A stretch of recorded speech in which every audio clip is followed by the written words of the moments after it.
जय माता की। आप सभी का फिर से एक बार ऋषभ माता के लाडला चैनल पर स्वागत है। महामाई की कृपा सभी पे बरस रही होगी, यही मेरी मनोकामना है। और आज हम जानेंगे 10 महाविद्याओं के बारे में। सभी के मन में प्रश्न उठता है 10 महाविद्याएँ कौन हैं, इनकी पूजा कब होती है और इनकी पूजा किसे करनी चाहिए आदि आदि। तो जो 10 महाविद्याएँ हैं वो माँ काली का ही अवतार है, माँ शक्ति का अवतार है। तो पहले जान लेते हैं 10 महाविद्या कौन कौन है, कौन कौन सी देवियाँ इसमें आती हैं। तो 10 महाविद्याओं में सर्वप्रथम महाकाली आती है। जी हाँ, महाकाली जिनके 10 सिर हैं, 10 हाथ है और 10 पैर हैं और उनके नीचे श्री शंकर भगवान जी लेटे हुए हैं, वह महाकाली सर्वप्रथम 10 महाविद्याओं में आती हैं। और दूसरी आती हैं हमारी माँ तारा।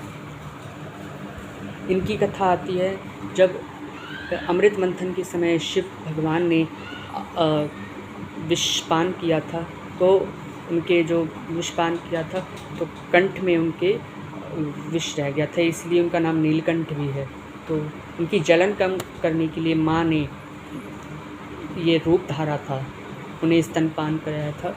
ये कथा आती है माँ तारा के बारे में। उनका मंदिर भी है कलकत्ता में, माँ तारा पीठ के नाम से इनका बहुत बड़ा मंदिर है कलकत्ता में 3 मुख्य मंदिर हैं। एक है दक्षिणेश्वर मंदिर, एक है दक्षिणेश्वरी काली को समर्पित है दक्षिणेश्वर मंदिर, दूसरा तारापीठ मंदिर और तीसरा है काली घाट मंदिर। ये तीनों मंदिर बहुत ही प्रसिद्ध हैं कलकत्ता में, माँ काली के मंदिर हैं। अब तीसरी आती हैं माँ छिन्नमस्ता माँ छिन्नमस्ता वो हैं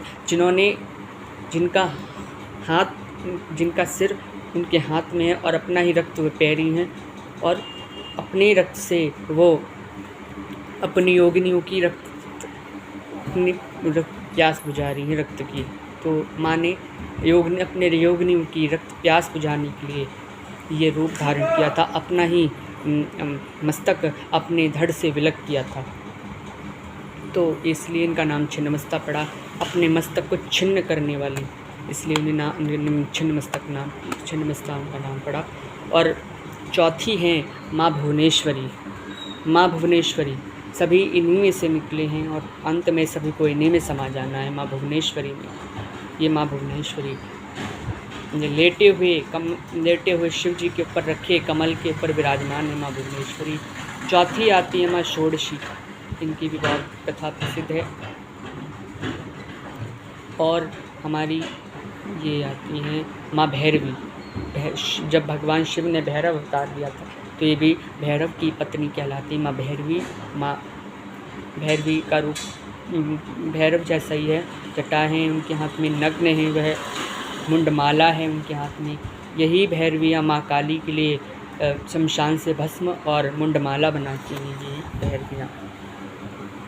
और हमारी फिर आती हैं माँ धूमावती वह हैं जब माँ काली ने क्रोध में आकर शिव भगवान को अपने पेट के अंदर रख लिया था, शिव भगवान को ही खा लिया था, तो उन्होंने विधवा रूप धारण किया। माँ धूमावती क्रोध में आकर ही शिव भगवान को अपने उदर में रख लिया माँ धूमावती ने, इसलिए माँ ने विधवा रूप धारण किया। श्वेत रंग की माँ ने साड़ी पहनी है। बूढ़ा माँ का रूप है, बूढ़ा रूप है माँ का, वृद्ध रूप है, और इन्हें और नामों से भी पुकारा जाता है। इनका पहला नाम माँ धूमावती है।